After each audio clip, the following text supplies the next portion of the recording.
How many times have you stood in your kitchen, it's 5 o'clock, and you have no idea what's for dinner?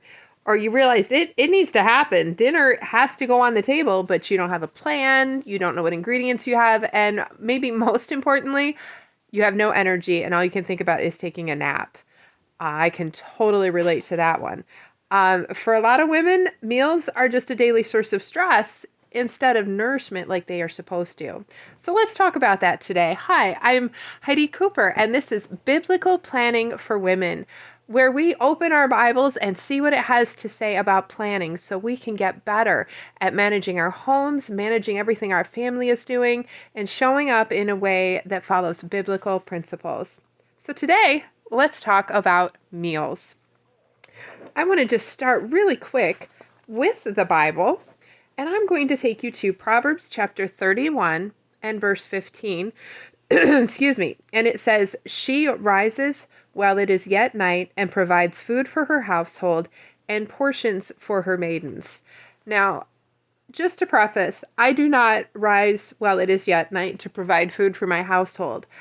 But what I want you to see from this verse is that providing nourishment for our family, it matters. It's important.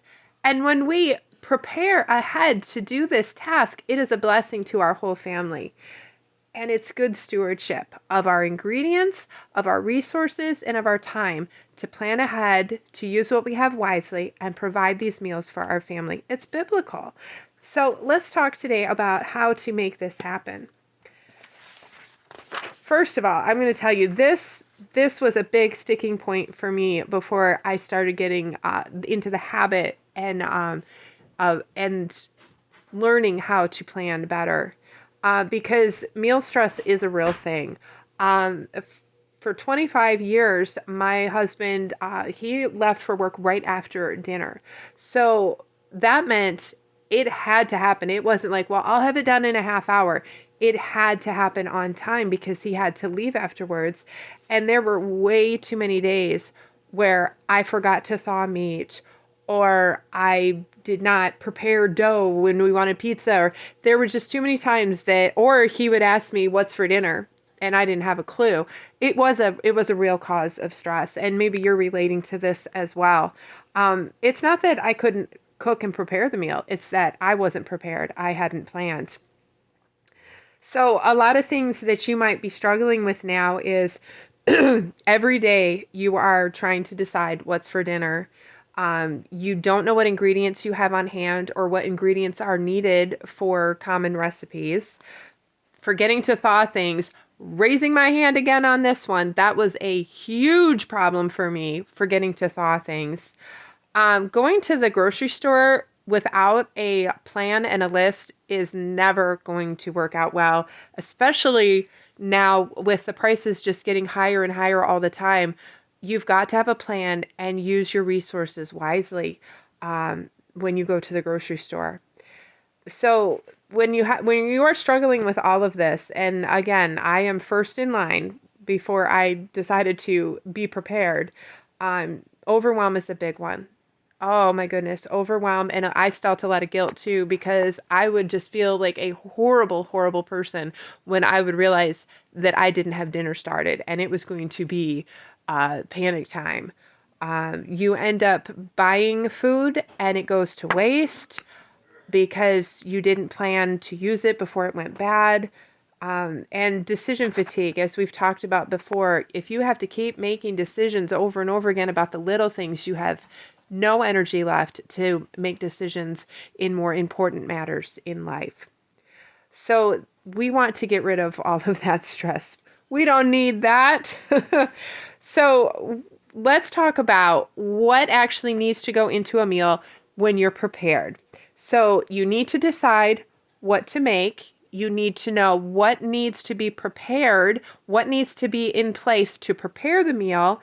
You need to know what ingredients you need. You need to know how long it's actually going to take. For example, if you're going to make lasagna, yeah, maybe you can throw it all in the pan in 10 minutes, but it needs to be in the oven for 45, and then it needs to sit for 15 on the counter before you can actually get clean cuts. That's something you need to be aware of ahead of time when you're planning. So, ingredients, timing, what needs to be done ahead, those types of things, you just need to have an awareness of as you're looking to lay out your meals. Because otherwise, we're going to have fires we're putting out, literally and figuratively. All right, so you're not failing at cooking per se. You're just exhausted because of the decision making and the lack of preparedness. So, meal planning is making decisions. It's decision planning. So, we want to be realistic about what we're putting on the table.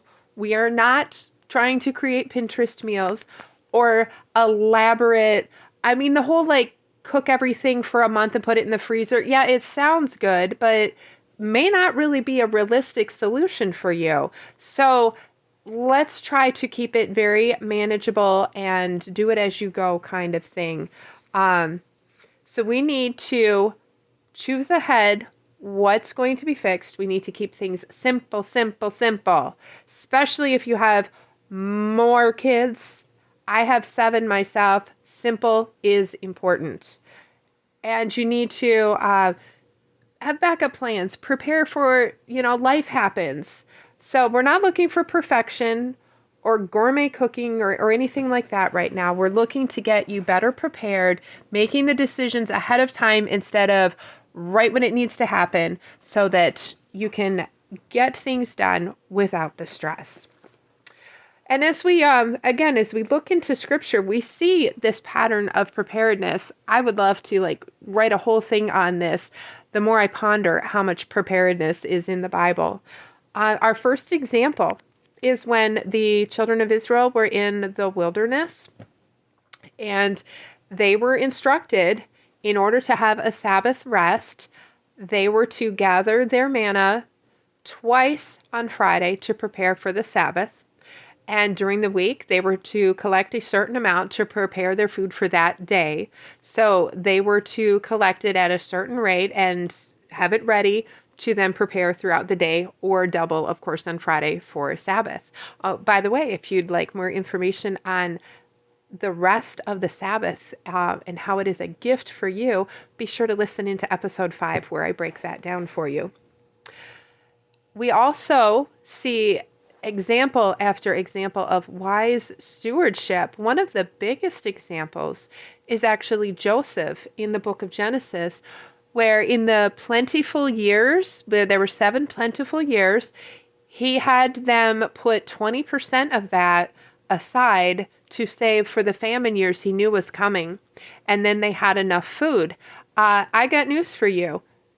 All of life has feast and famine. So if you are in a feast time, you need to prepare for the famine.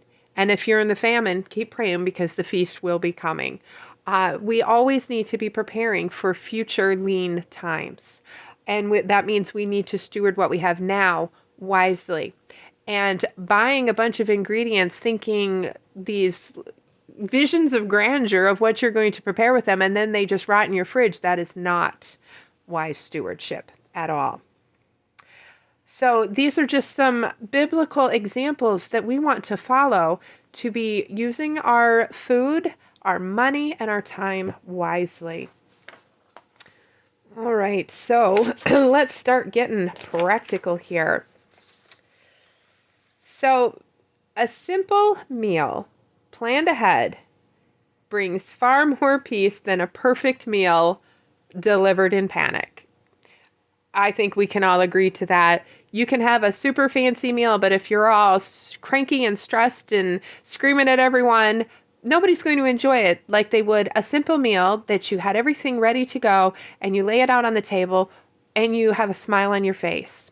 We want to be moms and wives who can actually have smiles on our faces because the normal decisions that need to happen every day, we're planning for them. We don't want stress. We don't want forgotten ingredients. Speaking of which, I'm going to go on a tiny little rabbit trail here. I remember wanting to make an anniversary dinner for my husband, and I wanted to make him spaghetti. And we were living in town at the time, so we were pretty close, like a few blocks away from the grocery store. I much prefer being out in the country, but that was a short season of our life. And I had 2 little girls and I was pregnant. And I was not good at this meal planning thing yet. This was my before planning days. We'll call it BP. And so I went to get things, came home, started fixing it, realized I'd forgotten something, had to go back, come home. I literally had to make 2 extra trips because I was not taking enough time to lay it all out and make sure I had everything. I was so embarrassed by it. It was ridiculous. We don't want to do that. Oh my goodness, I do not want to go back there again. And I want to help you to not live there either. So let's get calmer dinner times, less waste, more margin. Okay, some days it's still going to go crazy. Simple meals are fine, but it's going to create much more peace in your home if you are prepared. And I'm pretty sure that science would say that a meal eaten in peace is going to digest better anyways.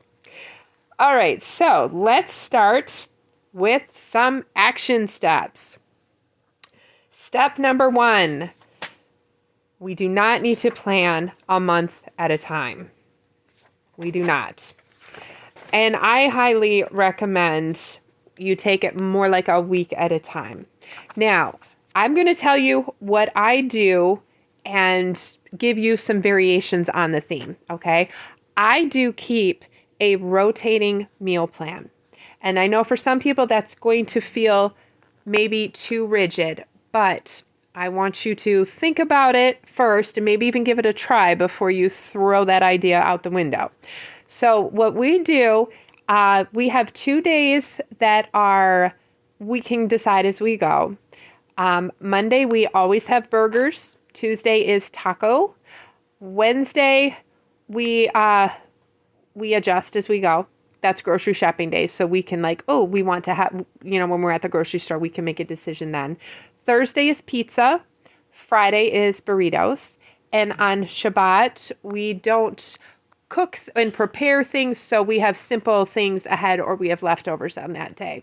So we've been doing this for a long time, and we do change out seasonally sometimes, but the basic idea is that we know what is for dinner that day. And when we're grocery shopping, most of our list is pretty streamlined. It doesn't vary too awfully much from week to week.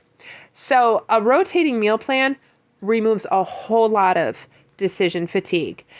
Now, if you're not quite ready to try that, I'm going to give you 2 variations that you can try.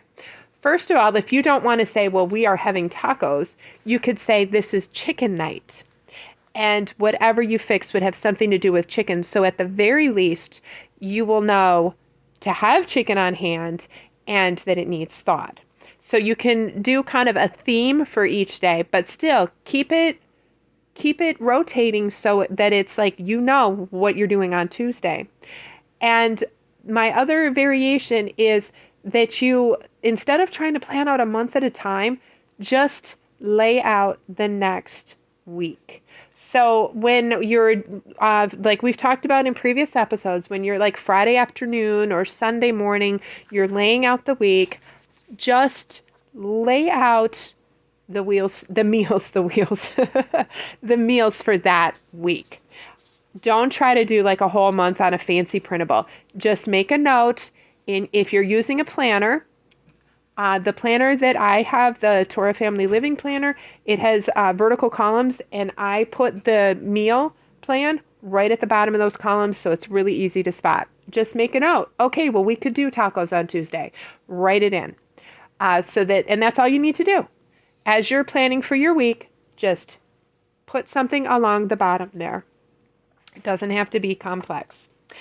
So step 1, either lay out a rotating meal plan so you really only have to plan once, or when you're doing your weekly reset, just lay out this week's meals, boom, boom, boom, boom, boom. Real simple. And step 2, to make this even easier, is to create a go-to meal list. Now, these are going to be things your family already loves. If you love having soup, or you like having fried eggs and toast for dinner, whatever it might be, write a list of those, Put it on a Post-it note in the front of your planner. And when you're laying out your week, you can pull from that list and lay them in. And if there are ones that your family really loves, you might be able to lock in a day or two that you always know what you're having on that day. If it's a family favorite, that can work really well. So write a list of what your family already loves eating, and then you can pull from those more regularly to make meal planning a whole lot faster. And step 3, you want to tie your meal planning into your schedule. So I've already got you laying out your appointments on Friday or Sunday. All right. If you know you're going to have a really busy day, that's a great day for a crock pot meal or chicken patties in the oven, something like that. Plan the simple meals on your busy days. And if you've got a day where you know you're going to be home, it's going to be more of a relaxed timetable, then you can put something that's going to take a little more effort to prepare, but you also know everyone will love. So plan it around how your day is going to look, and you can often anticipate that. And I would say too, if you're going to be like grocery shopping, that's probably not the day you also want to have a fancy meal. Be realistic with yourself and your energy levels. So step 5 is keep in mind that you don't have to have every meal be homemade from scratch. You don't have to be elaborate. It doesn't have to be something that we're going to remember, 20 years down the road. It needs to nourish your family. Faithful meals are going to feed your people. You don't need to impress anybody. So that's part of the reason. You want to pick what your family loves. You want to feed them and nourish them, like we were talking about in Proverbs 31, that she's rising up while it is night and providing food for her household. This is a gift that we can give to our family. And if we take the time to be prepared, it can be that gift rather than your gift is now a stressful mama or a stressful wife. We don't want that. So let me just review those real quick. Step 1 is either create a rotating meal for the week, or at least just lay out this week. Take it 1 week at a time. Keep them simple. Step 2 is to create a go-to meal list of the meals that you know your family already loves. Put that in a Post-it note right in your planner so you can refer to it. Step 3, look at your schedule. Plan your meals accordingly based on how much effort is going to be needed to prepare that meal. Keep the super simple stuff on the busy days, and when you've got a more relaxed day, then you can have something that takes a little more effort to prepare. And keep it realistic. Keep it realistic. All right, so if you have a planner that you're using, in your weekly layout, right at the bottom is a great place to put your meal plan for the week. Just quick, write it down. And then you also can be making a note of what ingredients you're going to need to make sure that goes on your grocery list. And you can be doing this at the beginning of the week so that you are prepared.